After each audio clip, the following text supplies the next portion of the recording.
Welcome back to Flores and Friends. I'm very happy. We've already seen her on stage, Can Skylark. 4 #1 singles, and also her album is up for Best Pop Album for the Samas, the South Africa's version of the Grammys. Let me welcome Can Skylark.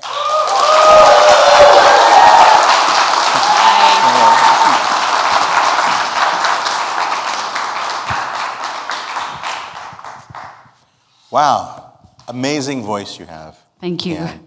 So the song Time Bomb that we just already did here on the show, tell me a little bit about the background of that song.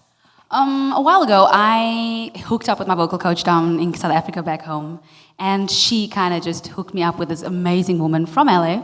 Her name's Pam Shane, and she's written for people like, Christina Aguilera. I'm sure you guys know Genie in a Bottle. Christina Aguilera, she's yes. She's written that, and she's worked with some big names like Elton John, Seal, and so forth. So, wow. Time Bomb. Just some little names. Yeah, Elton John, Seal. Yeah, some of your average Joes. And yes, Time Bomb is really just a love song.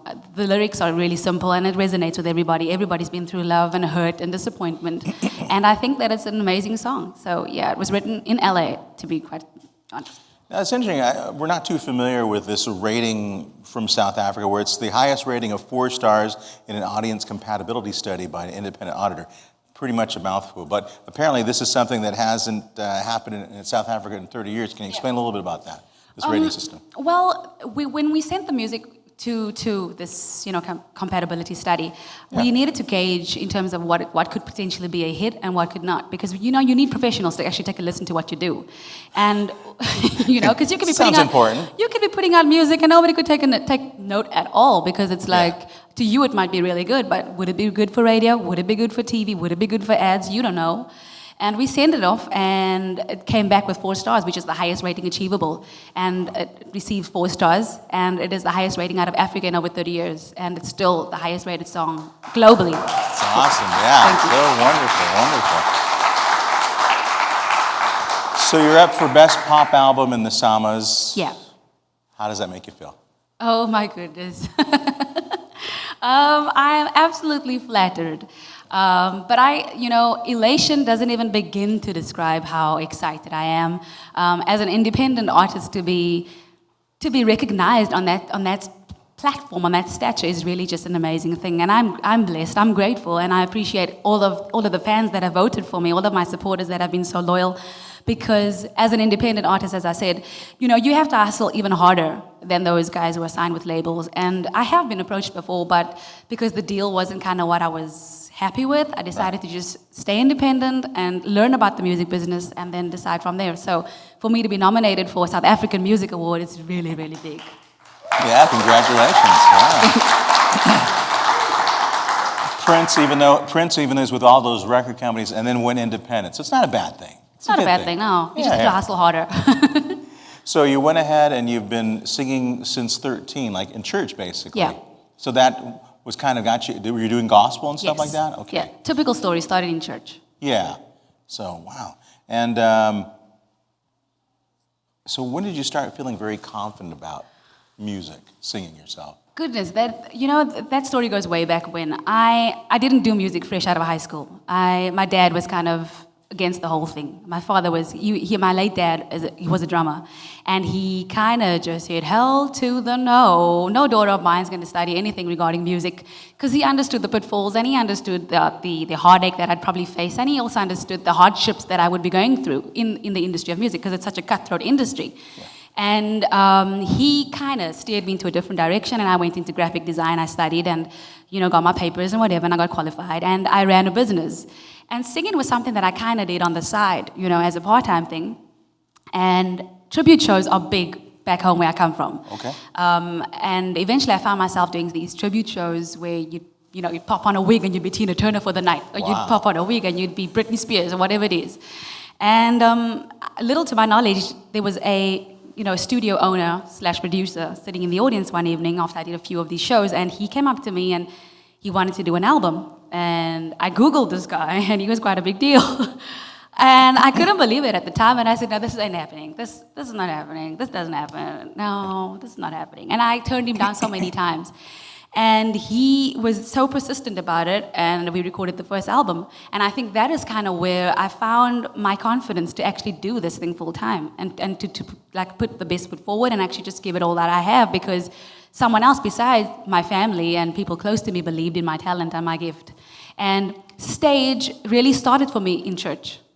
I found my confidence in church. It started there. I did a lot of high school shows as well, variety shows and so on. And then I just started feeling like this is my home, this is my playground, and I felt so comfortable. And I think that music is always just the retreat for me. You know, after the mayhem and the madness and the foolishness of the world, you turn on some music and you just disappear. You start dancing and just feel the music, because it's universal language that everybody understands. And that's where I found my confidence, I think. Yeah, that's awesome. You know, in your country, where you're definitely one of the biggest stars, but yet you're still giving back to the community. I know you have an organization called The Motive. It's a new music skills initiative. Tell me a little bit about that. Okay, I grew up in a disadvantaged community and area and stuff, and I understand how this thing works. I didn't go into music blindly at all. You know, once I made the decision to do it, I went hard. And I understand that there's nobody sitting out there watching you anymore to pick you up. The A&R agents from where I come from, they're not as forthcoming. And I took it upon myself to pay it forward and to, you know, when I advance 2 steps, I take somebody else with me. And the Motive is a basic initiative where we offer these candidates, they go through an audition phase.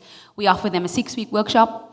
They get everything from a photo shoot, a demo recording, they get a show at the end of the day as well. So we give them an awesome platform to launch from, and we set them up with just about everybody and everyone that I know in the industry as well, to make their job a lot easier. Because I'm not about that. I've struggled, so you should struggle too. I'm not about that.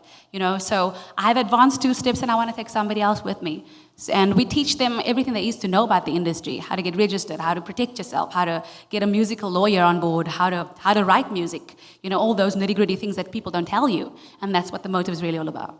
That's so great, because a lot of people don't do that, and it's almost like you're being so giving to them, and it's really loving in a sense. Yeah, it is. So I really appreciate hearing that. Now, you're here in LA recording your 3rd album. That's correct. And I was just telling friends, I said, you got to come and see Can, because I really believe in 2 years you're going to be selling out the Staples Center when this album's going to be breaking.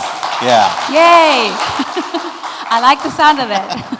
They're going to say, oh, I didn't get to see that Flores and Friends episode. I just watch it on YouTube. You know? You know, that kind of stuff. So tell me who you're working with, what producers you're working with. Right now, I don't feel comfortable as yet to disclose that information, Actually, if that's okay. No worries. But I am, yes, it is a 3rd album that I'm working on, and there's some awesome producers on board.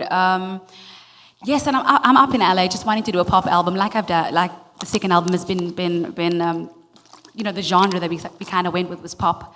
And I kind of just want to be open to different genres as well. And there's different types of producers that I'm working with, people that sounds that I'm not accustomed to, shall I say, but I'm open to them. So let's see what the 3rd album has to offer. Yeah. Well, I do know, and I'm not going to say, but I'll tell you, it's some big producers. So it's going to be an amazing album. Thank you. Definitely. Thank you very much. So something we were talking about here in the United States, when we think of South Africa, for Americans, we only think about Nelson Mandela, apartheid, and we think of a really kind of a bad situation going on.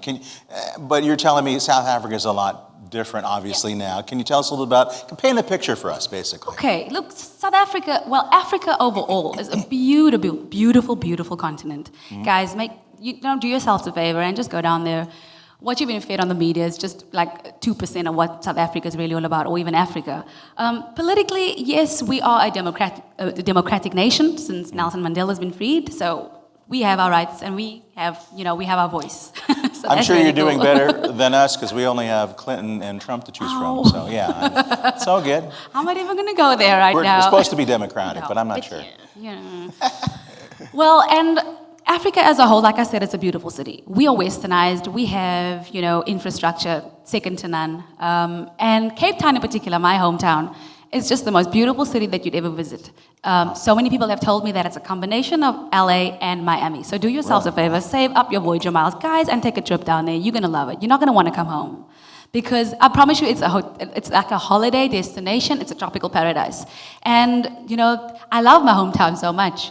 And I just wish it had the urgency that LA's got, because at the end of the day, this is where it's happening in terms of music. But as far as South Africa and Cape Town goes, you guys have got to come check it out. It's amazing. Well, I'm really excited about your upcoming, you already have a successful career, but I feel you're going to have an incredibly successful career here in the United States as well. Thank you. Thank you very much. Thank you. So you're going to do another song for us? I will, yeah. And which one is this? This one's called No Good For Me. All right, we're going to go ahead and have Can Skylark back on next here on Flores and Friends.